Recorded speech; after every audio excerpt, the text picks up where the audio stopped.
Hello, and welcome back to Unhelpful Yoda. Today we are going to be talking about the book Shuna's Journey from Hayao Miyazaki, and this is the first time we've gotten a book by Miyazaki in English.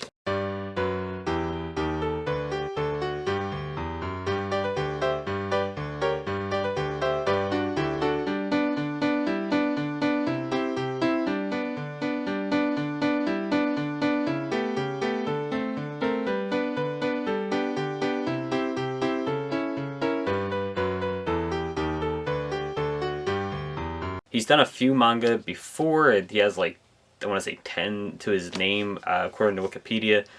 But this is the first time we've gotten one, and this book came out in 1983, and we just got it here localized in November of 2022. So almost 40 years to get a book by Miyazaki released in English, which is weird because Studio Ghibli has been really prominent in the West for a long time now. There's a lot of really big Studio Ghibli films, and you would think that with Miyazaki being the director of a lot of them, that his book would be brought over, especially considering how popular manga and anime are over here now. But no, this is the first time we've gotten one, and it took quite a while. So a quick rundown on who Miyazaki is, in case you don't know. In the late 60s, he worked for Toei Animation on titles like Puss in Boots. In 71, he moved to A-Pro, where he co-directed Lupin III Part 1. And then in 1979, he moved to Tokyo Movie Shinsha and directed his first film, The Castle of Cagliostro, which is a Lupin III movie.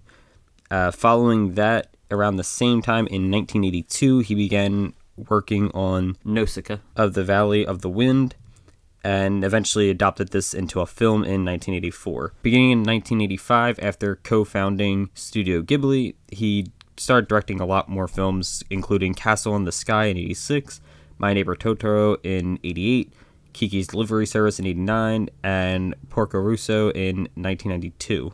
There are tons more works, but we're not going to go through every movie he directed, although he does have one coming up in 2023, How Do You Live? But moving to some of the other work he's done, this is about his book, so we're going to talk about some of the books he worked on. Obviously, the important one here would be Nausicaa of the Valley of Wind, and this is what inspired the movie that he directed. This one is translated into English. I didn't realize that when initially making the video. It is just out of print and very, very expensive. There's a handful of copies on Amazon for upwards of $140. It's just very hard to find copies of that currently.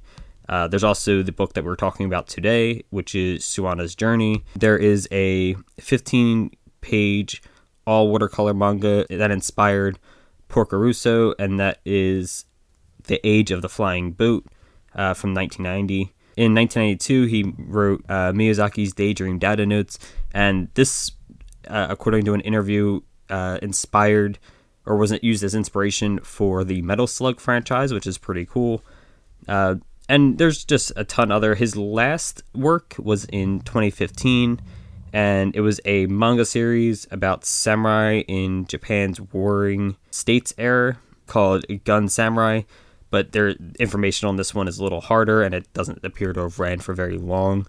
But most of these have not been translated. The only two I can find that I know are translated officially and have been officially released in the US are Shuna's Journey, which just came out this year, and Nausicaa of the Valley of Wind, and again, that's out of print and very old and very expensive. The basic story for the book is Shuna is a prince of a village, and it's a very poor village. They work quite a bit to just get enough food to live, and throughout the story, he spends his time trying to find out where these grains that someone gave him, that an old man gave him, come from. This leads him to a village of slave people where he meets a young girl named Thea, and after freeing her from captivity, he ends up in the land of the gods, as they call it, with these giant green people, and then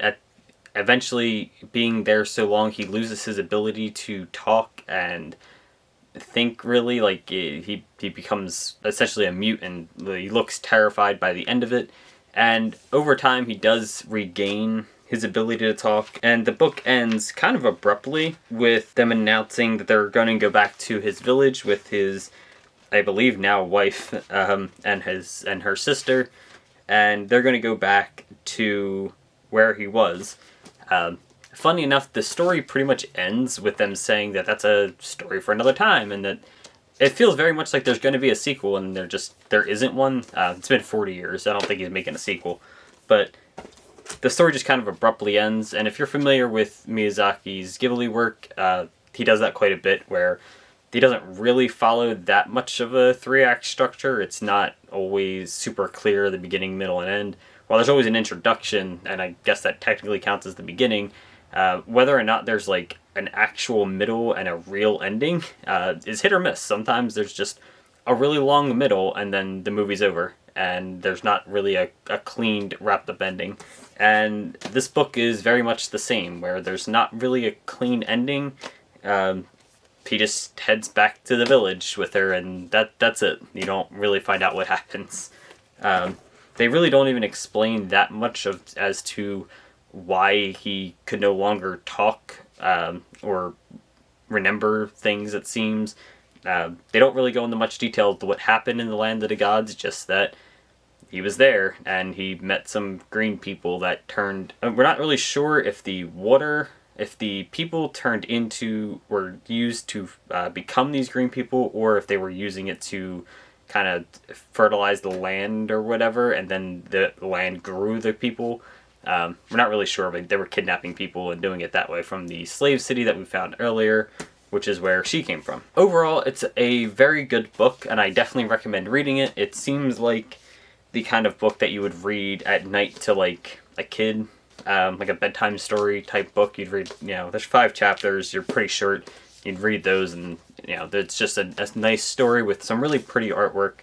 There'll be pictures of the artwork throughout the video, as you've seen, but I really like the watercolor look that he has going on here. I think if nothing else, the artwork is what really sells you on the book, and then, the story's fine, it's good enough, and it's short and concise, even if I don't particularly like the ending. But honestly, the ending is kind of not that important. It ends a little abruptly, like I said, but overall the story is still really well done. And again, it just looks really pretty. It's a very pretty book. My hopes for this is honestly that this is just the start of Miyazaki's books coming over. I don't know if I would expect everything to come over, because there's quite a bit, and a lot of them seem to be short stories or so, or like adaptations of things, but I would like to see more of Miyazaki's work come over. I would happily buy another book from him and would happily read it again. Overall, I can't help but recommend the book. It's very good, very short. I read it in one sitting. It took me I want to say an hour to read through it. There's not really a whole lot of words on any given page. It's mostly just pictures. Like most manga, but honestly even less words than most manga. Definitely a good book, and you should check it out if you are a fan of Studio Ghibli films or Miyazaki in general. And that's all for today. Thanks for watching. We'll be back with more nerd news or another video soon.